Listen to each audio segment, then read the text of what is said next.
So I decided to take on the challenge of running a LFG Legend Onslaught. You never know what kind of fire team you will get, and what better way to test a build than in Legend difficulty with random guardians. I ended up with a Strand Hunter and a Strand Titan on my team, which means we didn't have a Well of Radiance Warlock or a Void Tether Hunter. So I wanted to bring in the most powerful crowd control and add clear build that I could think of, and as you can see, this build did not disappoint one bit. It is truly the embodiment of Absolute Carnage, where you just slay every enemy in sight, while still bringing amazing crowd control and then adding survivability on top of that. I couldn't even imagine what it would do to waves of enemies in the normal mode of Onslaught. I finished with 1,245 kills, so getting about 4 times more than my teammates, and also created close to 200 orbs of power, because who doesn't like a woven mail and healing on demand from every orb of power that you collect, right? Now the gameplay loop is simple as you can see, but you need to do it correctly, so make sure to understand this and get it down. The first thing you do when a wave of enemies spawns in is consume your shackle grenade. This will proc our aspect mind spun invocation and give us the Weaver's Trance buff for 25 seconds. This allows any final blow on an enemy from any source as well to create a suspending detonation around the enemy that just died. Remember that any final blows from any source will create this burst. The second thing you need to do is use your melee ability, which is Threaded Needle. We get 3 charges of this, and we want to keep this melee ability up since it has great AoE damage and single target boss damage as well, and we'll go over why that is in a second. Our melee ability intrinsically applies the Unravel debuff as well for a ton of extra damage to hordes of enemies or a single boss. Once damage happens to any unraveled enemies,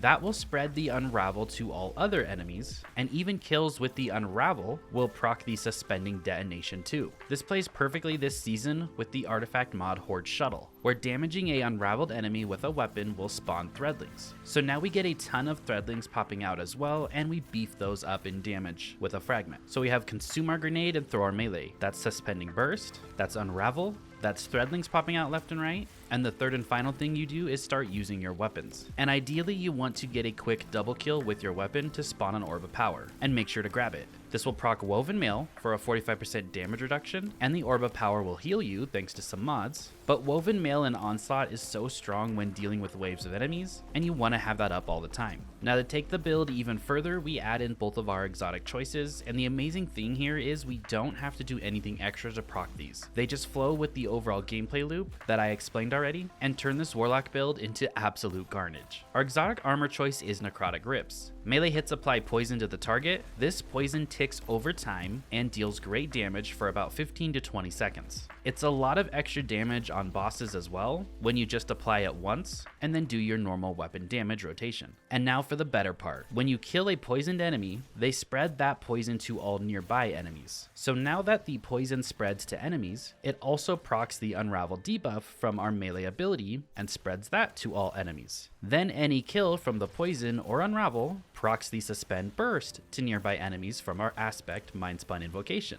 It's just a chain reaction of absolute carnage, and you will love it.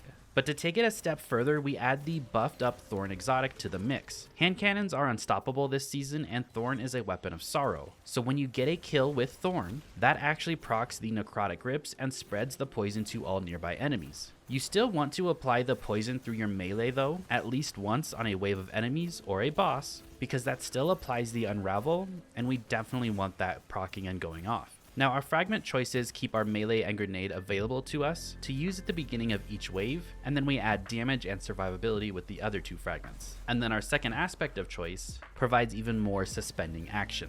So we already have Mind Spun Invocation, and our second Strand aspect will be the Wanderer. Tangles that you throw or that you shoot will detonate into a suspending burst. You're going to be spawning a tangle every 12 seconds because the unraveling that happens will guarantee a tangle to be spawned every 12 seconds off cooldown. And most of the time in these waves of enemies, you just shoot that tangle that you see because it'll create the suspending burst and suspend everything. For the first fragment, we take Thread of Generation. Dealing damage grants grenade ability energy for each damage instance. The more outgoing damage we do, the better this fragment works. So between the unravel damage, the poison damage, our weapon damage, and the threadling damage from the threadlings popping out, we're getting our grenade back very quickly. The next fragment we take is Thread of Fury. Dealing damage with tangles grants melee energy. As I said, those tangles will spawn every 12 seconds and you just shoot them. When the tangle goes off in a group of enemies or on high health targets, you'll get a full charge of your melee back pretty much instantly. I played the build without this fragment and it did not feel as good. You do want to have your powered melee availables for the boss room to apply it, or to apply it to, let's say, the 2 big knights that spawn in, or even champions that spawn in.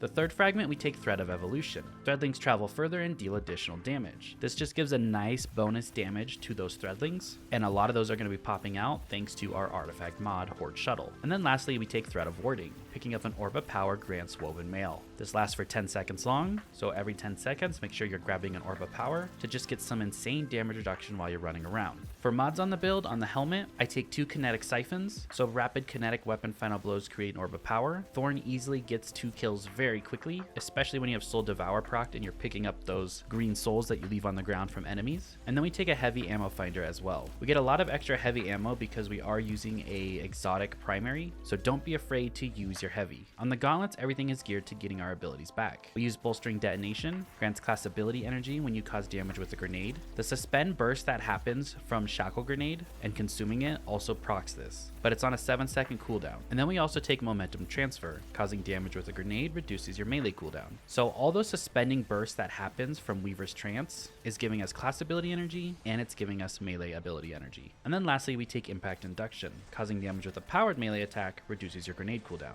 Since we are throwing out so many arcane needles, it just feeds the build greatly. On the chest piece, just run all of your resistance mods for whatever activity you're doing. It's just a nice 15% resistance to whatever you have on. On the boots for the Horde mode, I like Innervation, Recuperation, and Absolution. Absolution and Innervation are just going to give us ability energy for every orb we pick up. Since we're creating a lot of orbs and we're grabbing those with Woven Mail, this just helps feed the ability loop. And then Recuperation gives us 70 HP on orb pickup. Since we're grabbing those for Woven Mail, you're proccing Woven Mail and healing yourself, and I can't stress how important this is. In difficult activities like this, Recuperation is amazing. On the class item, we take Reaper, another way to spawn an Orb of Power after using a Rift and getting a weapon kill, and then we take Outreach and Bomber, so it reduces our grenade cooldown and melee cooldown when using our class ability. For stats on the build, aim for 100 resilience as always. That is a flat 30% damage reduction in difficult activities like this. And then I push my discipline up as high as possible. And then on our Warlock here, I would push my recovery as my 3rd stat up as high as possible. So for example, in the gameplay, I think I had 100 resilience, 100 discipline, and 70 recovery. Thank you guys so much for watching. I really appreciate it. If you haven't seen my Void Hunter build, make sure to check that out. I'll have it up on screen here. And that's an easy way to carry your team in this new Onslaught game mode. I'll see you guys all in the next video, and have a great rest of your day.